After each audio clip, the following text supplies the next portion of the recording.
रविवार 19 अक्टूबर 2025 को कार्डिनलों की उपस्थिति में पोप लियो 14वें ने लगभग 70,000 श्रद्धालुओं के सामने 7 नए संतों की घोषणा की। यह समारोह Saint Peter Square, Vatican City में हुआ। उन 7 व्यक्तियों में विभिन्न देशों, भिन्न भिन्न पृष्ठभूमियों और जीवन शैलियों के लोग शामिल हैं। इसमें कोई डॉक्टर था, कोई नर्स, कोई मिशनरी, कोई शिक्षक और कोई शहीद। समारोह के दौरान पोप लियो 14वें ने अपने प्रवचन में कहा कि आज हमारे सामने 7 गवाह हैं, नए संत, जिन्होंने ईश्वर की कृपा द्वारा विश्वास का दिया जलाए रखा।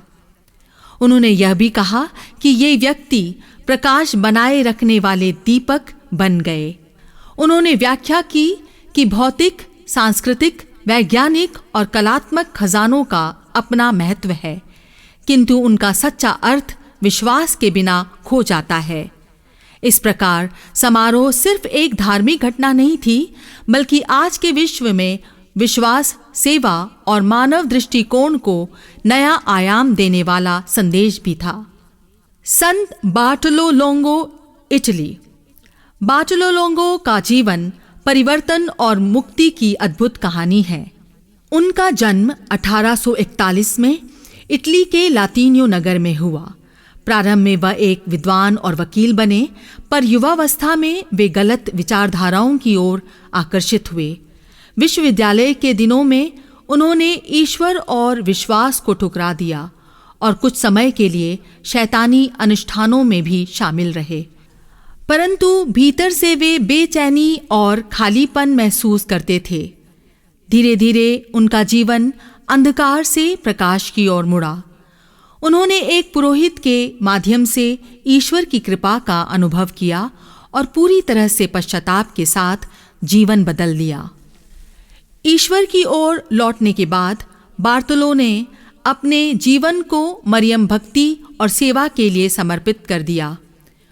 उन्होंने पोम्पे नगर में Our Lady of the Rosary का एक विशाल तीर्थ स्थल बनवाया, जो आज विश्व भर में प्रसिद्ध है। वे कहते थे, जो रोजरी प्रार्थना करता है वह कभी निराश नहीं होता। उन्होंने गरीबों और अनाथ बच्चों के लिए विद्यालय खोले और अपने जीवन के अंतिम दिनों तक ईश्वर के प्रेम का प्रचार किया। उनका संतत्व इस बात का प्रमाण है कि कोई भी व्यक्ति कितना भी भटक जाए, ईश्वर की कृपा उसे फिर से नए जीवन में उठा सकती है। संत जोस ग्रिगोरियो हर्नांदेज, वेनेजुला।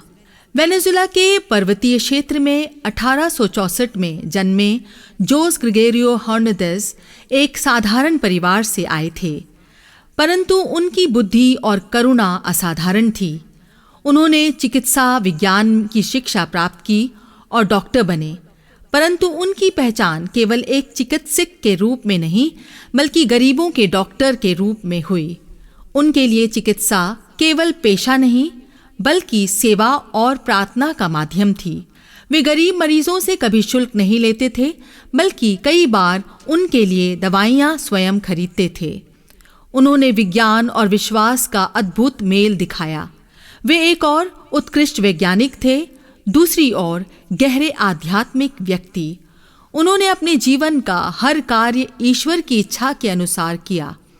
उनका जीवन दुखद रूप से 1919 में एक सड़क दुर्घटना में समाप्त हुआ, जब वे एक बीमार व्यक्ति के लिए दवा लेने जा रहे थे। उनकी मृत्यु के बाद भी वे वेनेजुला में विश्वास और चमत्कारों के प्रति बने रहे। उनके नाम से अनगिनत लोगों ने चंगाई और सहायता का अनुभव किया। आज वे वेनेजुला के पहले संत हैं।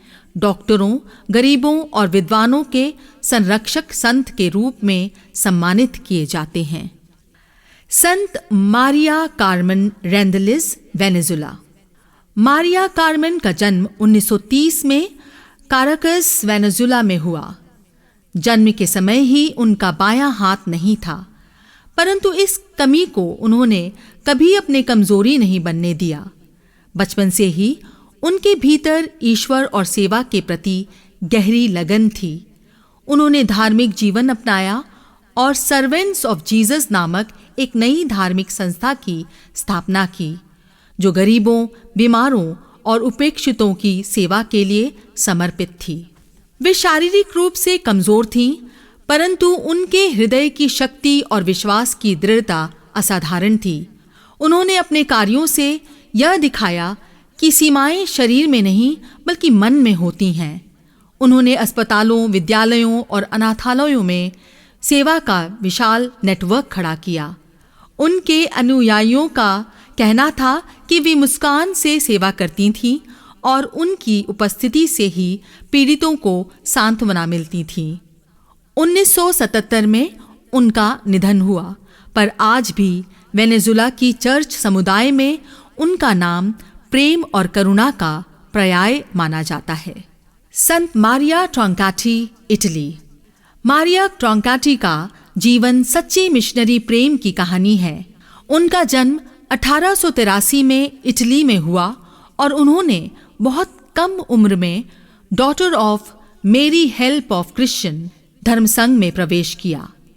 प्रथम विश्व युद्ध के दौरान वे एक नर्स के रूप में घायल सैनिकों की सेवा करती रहीं।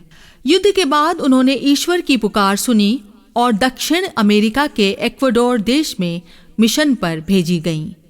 वहां उन्होंने अमेज़न के आदिवासी समुदाय, विशेषकर शुअर जनजाति के बीच 44 वर्ष तक कार्य किया। वे न केवल एक नर्स और शिक्षिका थीं, बल्कि इन जनजातियों के लिए माँ जैसी थीं। उन्होंने चिकित्सा सेवा दी, बच्चों को शिक्षित किया और समुदायों के बीच शांति का सेतु बनाया। कठिन मौसम, बीमारियां, भाषाई बाधाएं, कोई भी चीज़ उन्हें रोक नहीं सकी। उन्होंने प्रेम, धैर्य और प्रार्थना से सबका दिल जीता। 1969 में एक विमान दुर्घटना में उनका देहांत हुआ, पर उनके द्वारा बोया गया विश्वास का बीज आज भी फल दे रहा है। संत विंसेंजा मारिया पुलोनी, इटली। विंसेंजा पुलोनी का जन्म 1802 में वेरोना, इटली में हुआ। उन्होंने अपना जीवन गरीबों, बीमारों और पीड़ितों की सेवा में अर्पित किया। बचपन से ही वे दूसरों की मदद के लिए तैयार रहती थीं। युवावस्था में उन्होंने सिस्टर्स ऑफ मर्सी नामक एक धार्मिक संस्था की स्थापना की, जिसका उद्देश्य था समाज के उन लोगों तक पहुंचना जिनके पास कोई नहीं है। विंसेंजा ने अपने शहर में अस्पताल, वृद्धाश्रम और अनाथालय स्थापित किया। वे हमेशा यह कहती थीं कि जहां प्रेम है वहां ईश्वर है। उनके जीवन की सरलता और दया ने उन्हें सभी का प्रिय बना दिया। वे अपने अनुयायियों को सिखाती थीं कि सेवा केवल दान देना नहीं, बल्कि दूसरों के दुख को अपने दिल में महसूस करना है। उनका निधन 1855 में हुआ, पर उनके कार्यों का फल आज भी इटली के कई सामाजिक संस्थानों में जीवित है। उनका संतत्व इस बात का प्रमाण है कि दया ही सच्चे विश्वास का चेहरा है। संत Peter To Rot, Papua New Guinea. Peter To Rot का जन्म 1912 में पापुआ न्यू गिनिया के छोटे से गांव में हुआ। वे एक साधारण परिवार के पुत्र थे, पर उनकी धार्मिक शिक्षा और विश्वास अत्यंत गहरा था। उन्होंने कैटेकिस्ट के रूप में कार्य किया और स्थानीय लोगों को बाइबल और ईसाई जीवन का ज्ञान दिया। द्वितीय विश्व युद्ध के दौरान जब जापानी सेनाओं ने उनके देश पर कब्जा किया, तब चर्च और ईसाई उपासना पर प्रतिबंध लगा दिया गया। पर पीटर ने डर के बावजूद अपने समुदाय में प्रार्थना और विवाह संस्कारों को जारी रखा। उन्होंने सिखाया कि विवाह एक पवित्र प्रतिज्ञा है और इसे किसी भी दबाव या भय में तोड़ा नहीं जा सकता। उनकी इस दृढ़ता के कारण उन्हें गिरफ्तार किया गया और जेल में प्रताड़ित किया गया। अंततः उन्होंने अपने विश्वास के लिए प्राण त्याग दिए। वे एक सामान्य ले व्यक्ति थे, पर उनके जीवन ने यह दिखाया कि साधारण व्यक्ति भी असाधारण विश्वास का उदाहरण बन सकता है। आज पापुआ न्यू गिनिया में वे शहीद और पारिवारिक मूल्यों के रक्षक संत के रूप में पूजे जाते हैं। संत इग्नेशियस चोक्रेला मलोयन, अर्मेनिया। अर्मेनियाई संत इग्नेशियस मलोयन का जीवन शहीदी और विश्वास की दृढ़ता का प्रतीक है। उनका जन्म 1869 में मार्दीन, वर्तमान तुर्की में हुआ और बाद में वे अर्मेनियाई कैथोलिक आर्चबिशप बने। 1915 में जब अर्मेनियाई नरसंहार हुआ तब उनसे जबरन इस्लाम स्वीकार करने को कहा गया, पर उन्होंने स्पष्ट कहा, मेरा जीवन समाप्त हो सकता है पर मेरा विश्वास कभी नहीं। उन्हें और उनके सैकड़ों अनुयायियों को मौत के घाट उतार दिया गया, पर उन्होंने अपने अंतिम क्षण तक ईसा मसीह का नाम लिया। उनके शब्द इतिहास में अमर है, मैं ईसा मसीह के लिए जन्मा हूँ और उसी के लिए मरूंगा। उनका बलिदान न केवल अर्मेनियाई लोगों के लिए बल्कि पूरे विश्व के लिए साहस और विश्वास का उदाहरण है। वे हमें याद दिलाते हैं कि सच्चा विश्वास तभी प्रकट होता है जब हम कठिनाइयों में भी ईश्वर के प्रति निष्ठावान रहते हैं। इन सातों संतों का जीवन अलग अलग देशों से, अलग अलग परिस्थिति से निकला है, पर सब में एक समान तत्व है, ईश्वर के प्रति प्रेम और मानवता के प्रति सेवा।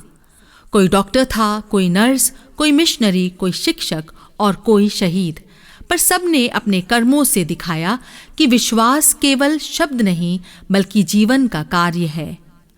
पोप लियो 14वें द्वारा इन संतों का सम्मान आधुनिक विश्व को एक शक्तिशाली संदेश देता है कि अंधकार, हिंसा और निराशा के बीच भी मनुष्य प्रेम, करुणा और विश्वास के प्रकाश से दुनिया को बदल सकता है।